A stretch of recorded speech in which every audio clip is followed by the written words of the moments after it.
India achieved independence in 1947, and with independence, the new country with its ancient civilization inherited problems as vast as her size. The government set about the task of making a democratic nation out of diverse peoples speaking hundreds of different languages. Their religion was one of love, love between husband and wife, love as a means of conquering self.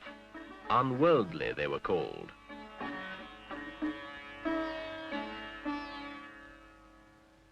But they were united in their patriotism for Mother India, and some of India's harshest problems began to yield. One problem, the most serious, did not. The problem of Muslim versus Hindu, of Pakistan versus India.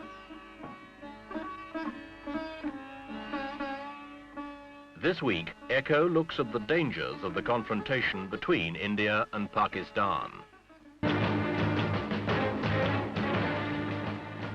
New Delhi itself, the capital of India, illustrates the achievements and the problems. A modern city, modern amenities, business life, shops, housing, employment, organization, the rule of law, care for the environment, planning, administration.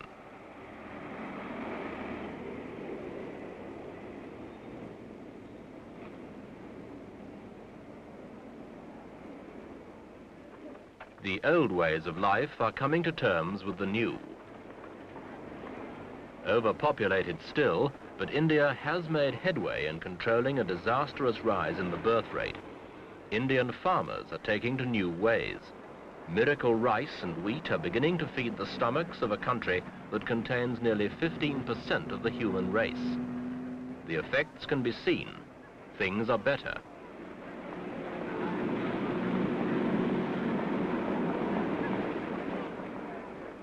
Street life continues. There is even a little left over for small luxuries.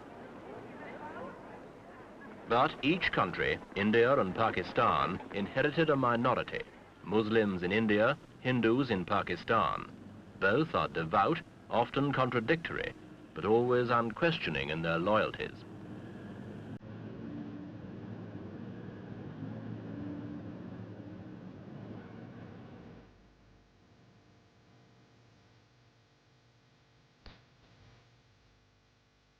The Ganges, the sacred river of the Hindus, contains along its banks the continuing history of Hindu architecture and of Hindu devotion.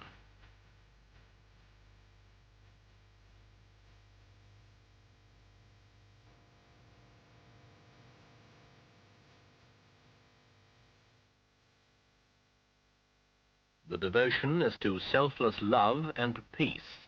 The individual may achieve this.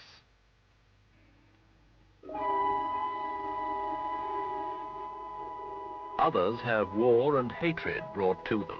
A new terror has come. East Pakistan, where these refugees come from, rose against the West Pakistani government and declared a separate state, Bangladesh. The supposed domination of a government 1,000 miles away was resented by the East. West Pakistani forces were ordered to take over. Muslim fought Muslim. There were scenes of indescribable brutality. Little mercy was shown. These refugees, old men, the sick, women, children, the dispossessed, fled over the only border that was open to them, into India.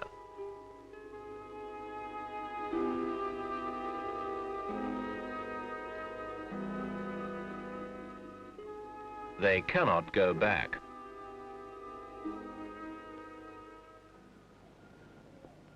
The insurrection in Bangladesh continues. These are highly trained professional soldiers. They wear the uniforms they wore as Pakistani regulars, minus the rankings. If captured, they are under automatic sentence of death. They are fighting for Bangladesh. West Pakistan is anxious. Bangladesh guerrillas sank 4 Pakistani supply vessels in 1 week. Reports indicate little cooperation from the East Pakistani people.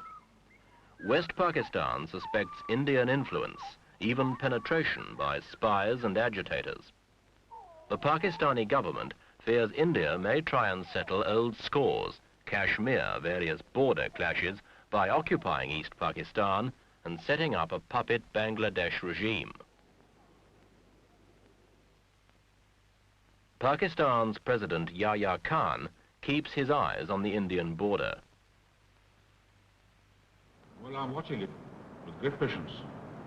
And I'm warning the world that if they have any idea of taking a chunk of my territory in East Pakistan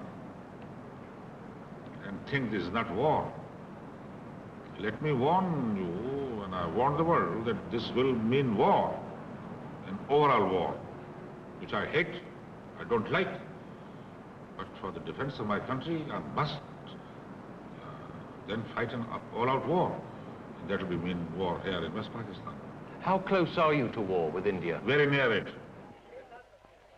In India, support for Bangladesh stems from hopelessness in the face of over 8 million refugees, Calcutta alone accepting 250,000 in 48 hours, and the wish by a minority to invade East Pakistan, return the refugees, and avoid an almost insuperable problem for India herself.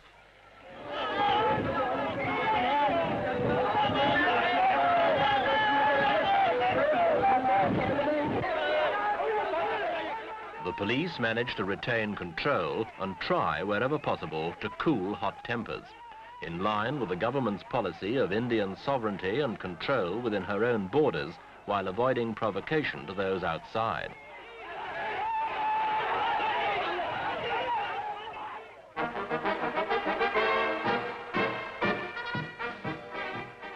But if the situation gets out of hand, the Indian army is more than an exercise in skilled horsemanship. This army derives, like that of Pakistan, from the British Army. Like the Pakistanis, it uses the same drill, wears similar uniforms, and it is as well trained and equipped.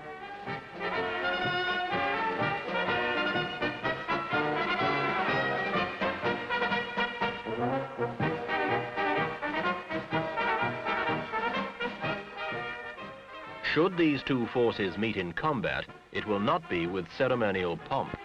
The pent-up anger and frustration of 20 years' struggle for national pride and development, the old issues, real or imagined, between Hindu and Muslim, Pakistani and Indian, would be likely to produce a spectacular clash which neither country could afford. Wars are more expensive than development. One extended battle can cost the equivalent of a new steel mill. The hard reality is that countries desperately struggling with the economic and social problems of modernization simply cannot afford wars.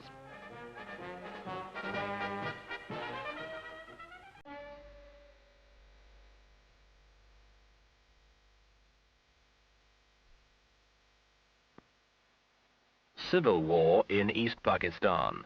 Crisis in the subcontinent. The tension has spread. Allies of the two countries have tried to intervene. The signs have been ominous. Alongside modern technology, however, there remains patience, perseverance, hereditary skill. These old virtues may yet shape a new world.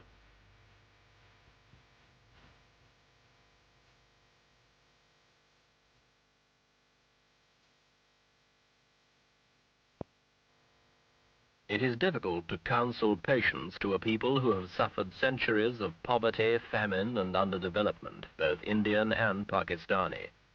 An outburst of frustration would not be hard to understand.